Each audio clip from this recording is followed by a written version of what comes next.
Welcome to अमगेट। तो आज हम स्टार्ट करेंगे ऑपरेशनल एम्पलीफायर। उससे पहले मैं एम्पलीफायर का बेसिक बताऊंगा, जैसा कि मैंने आपको सिलेबस डिस्कशन के दौरान बताया था।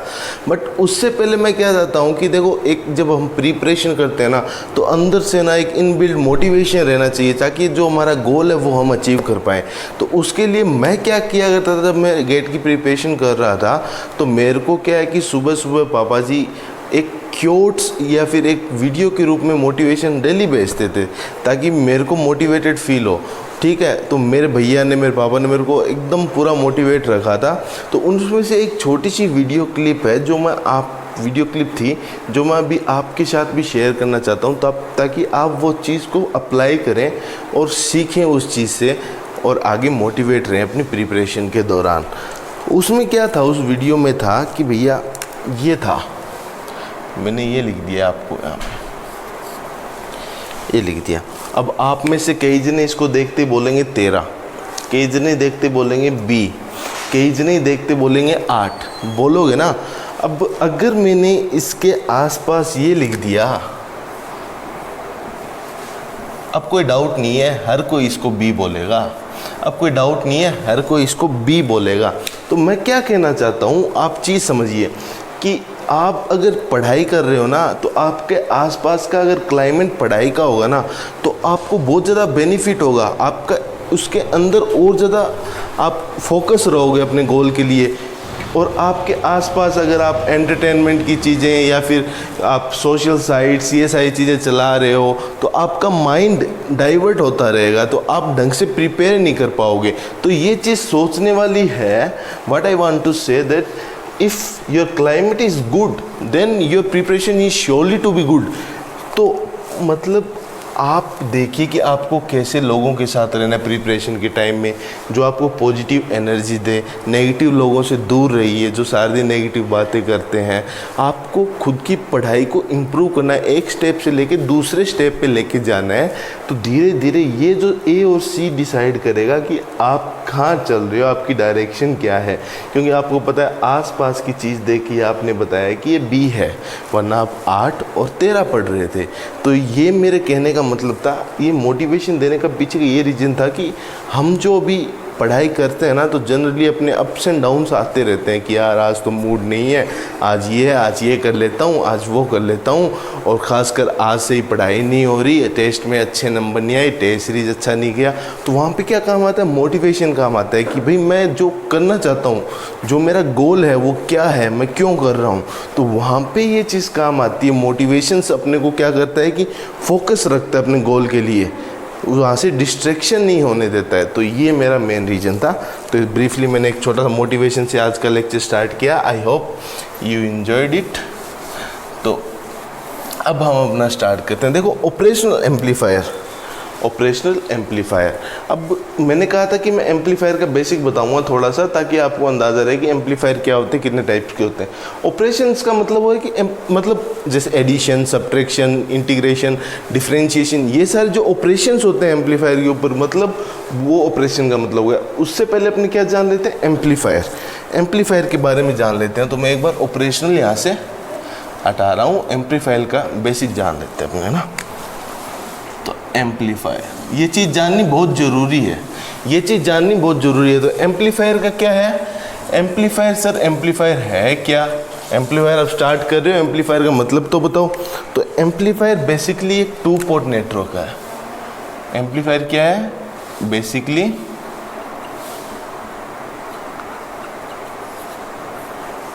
एक 2 पोर्ट नेटवर्क। सर अब आपने लिख दिया है तो 2 पोर्ट नेटवर्क, हमने तो नाम ही नहीं सुना, अभी तो पढ़ाई स्टार्ट की है हमने। तो क्या है, नेटवर्क में आप एक पूरा टॉपिक पढ़ते हो, ये नेटवर्क थ्योरी के अंदर आप ये पूरा टॉपिक पढ़ते हो।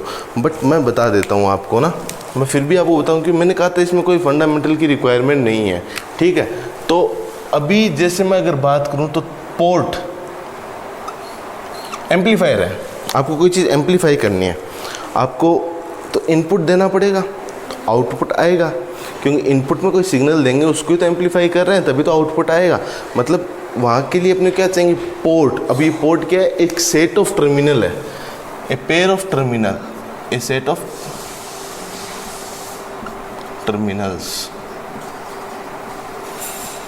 अब 2 इसलिए लिखा कि देखो एक इनपुट है एक आउटपुट है, इनपुट पे सिग्नल दूंगा आउटपुट पे वो एम्पलीफाई होके आएगा। तो मतलब एक इनपुट के लिए और दूसरा आपका आउटपुट के लिए। अब समझ में आया? हाँ सर अब समझ में आ गया। तो वही चीज़ है, देखो मैंने कहा था कि आपको कुछ नॉलेज की जरूरत नहीं है, मैं एक एक चीज़ बताऊंगा आपको एनालॉग के अंदर, बस आप मेरे साथ बने रहिए ना। ये आपको बेसिकली समझ में आ गया ना इसका। अब देखो जो 2 पोर्ट नेटवर्क जो रहता है ना, 2 पोर्ट नेटवर्क जो रहता है उसको अपने कैसे रिप्रेजेंट करते हैं।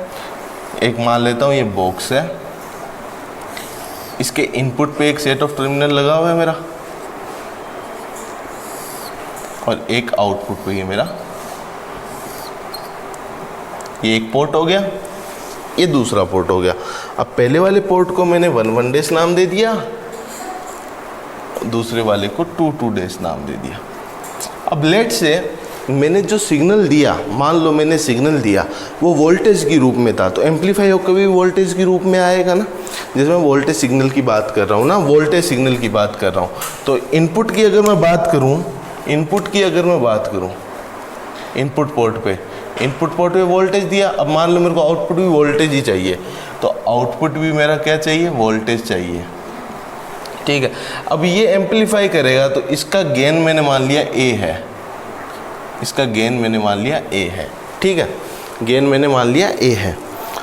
अब इसको गेन क्यों बोला सर? क्योंकि देखो आउटपुट में वोल्टेज है, इनपुट में वोल्टेज है, और इसका जो आउटपुट आएगा वो V0 equals to A into V input amplify होके आएगा।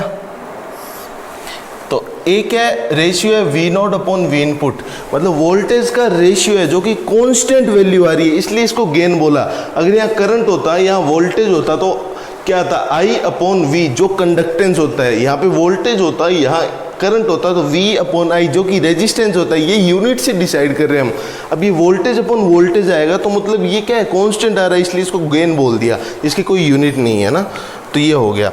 अब मैं अगर बात करूँ तो इनपुट में मैं वोल्टेज दूंगा, वोल्टेज सिग्नल दे रहा हूँ, आउटपुट में मैंने मान लिया ये कोई वोल्टेज सिग्नल दे रहा हूँ मैं इनपुट में, ठीक है, और ये मेरे को एम्पलीफाई होके कुछ ऐसा मिल रहा है, ठीक है, एम्पलीफाई होके ऐसा मिल गया। इसको एम्पलीफाई करना था, स्मॉल था इसलिए, ठीक है। अब इसको मेजर करना पड़ेगा ना, वोल्टेज को इनपुट में दिया है भाई कितनी वोल्टेज है, मेजर करेंगे।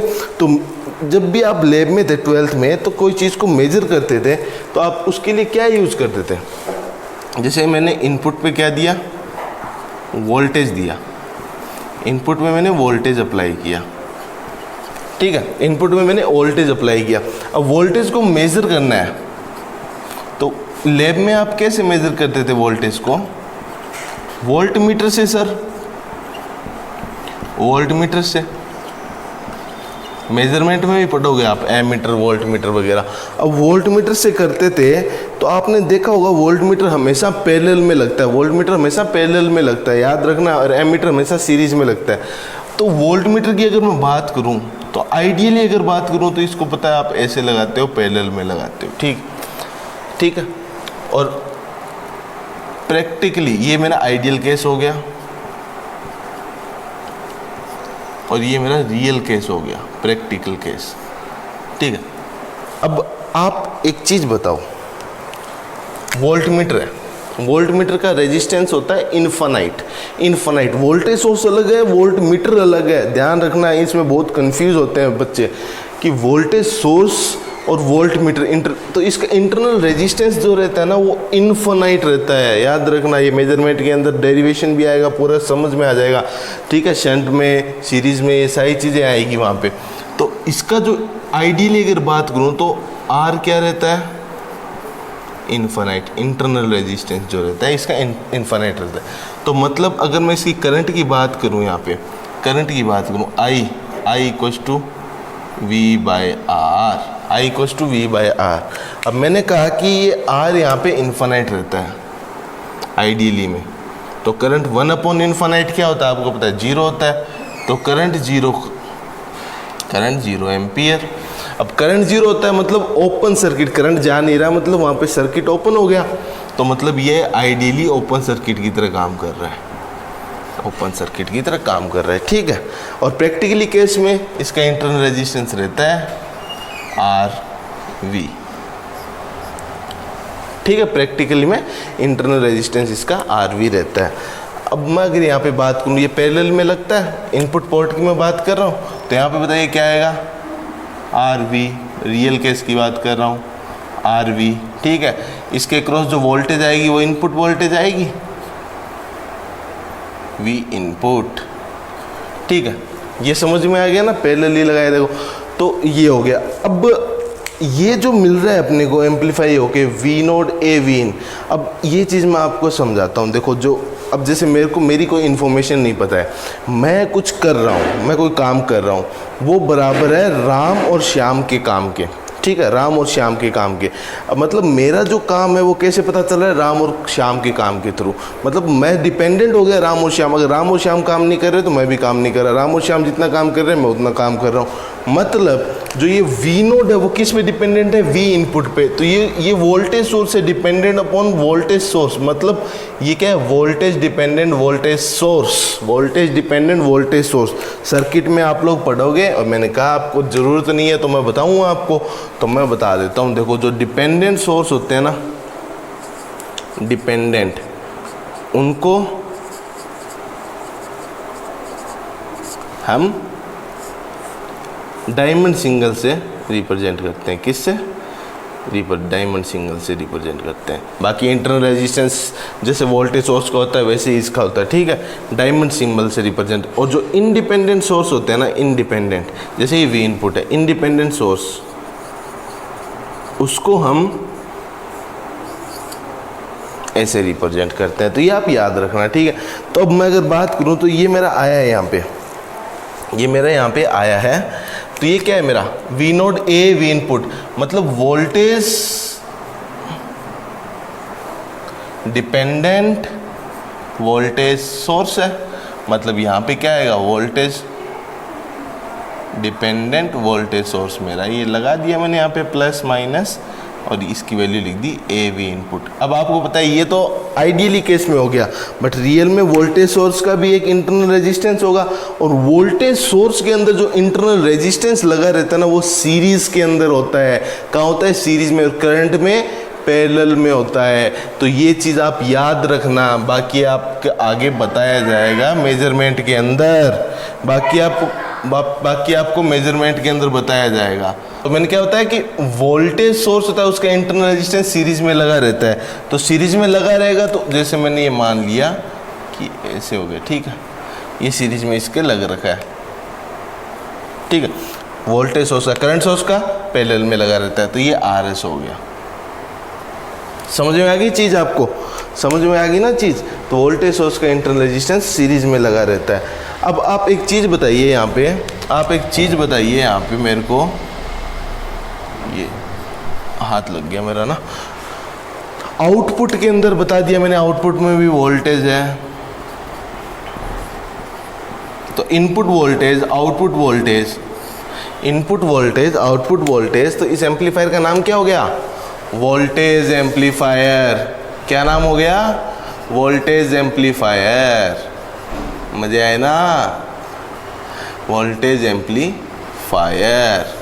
तो अपनों ने वोल्टेज एम्पलीफायर। अब वोल्टेज एम्पलीफायर किसी को बोलेंगे तो उसको क्या बोलेंगे, sir input voltage, output voltage.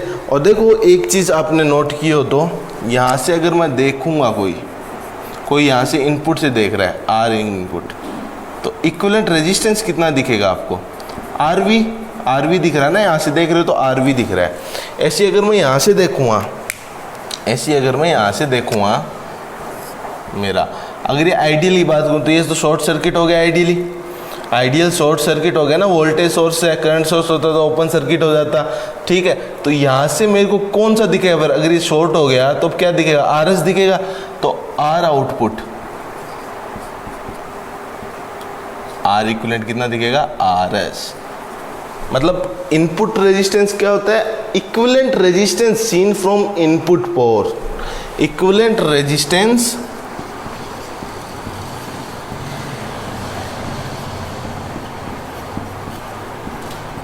seen from input port, and R output क्या होता है, equivalent resistance seen from output port। ठीक है, ये बता दिया मैंने। अब जो वोल्टेज एम्पलीफायर रहता है तो उसकी 3 कंडीशन आई अपने पास में। उसकी जो 3 कंडीशन आई है अपने पास में, वोल्टेज एम्पलीफायर किसी को बोलेंगे तो उसके लिए अपना क्या होगा, बेसिकली रिक्वायरमेंट क्या होगी कि भैया पहली चीज़ आर इनपुट रेजिस्टेंस। अब इनपुट में क्या है, मेजर कर रहा हूँ वोल्ट मीटर के थ्रू, तो वोल्ट मीटर का इंटरनल रेजिस्टेंस कितना होता है, इनफाइनाइट होता है। मतलब अगर रियल में बात करूँ तो बहुत लार्ज होगा, और प्रैक्टिकली आइडियली अगर मैं बात करूँ, आइडियली ऑप एम्प को शुरू में आइडियल डिस्कस करेंगे ना अपने, तो आइडियल अगर मैं बात करूँ तो आर इनपुट इनफाइनाइट, दूसरा आर आउटपुट।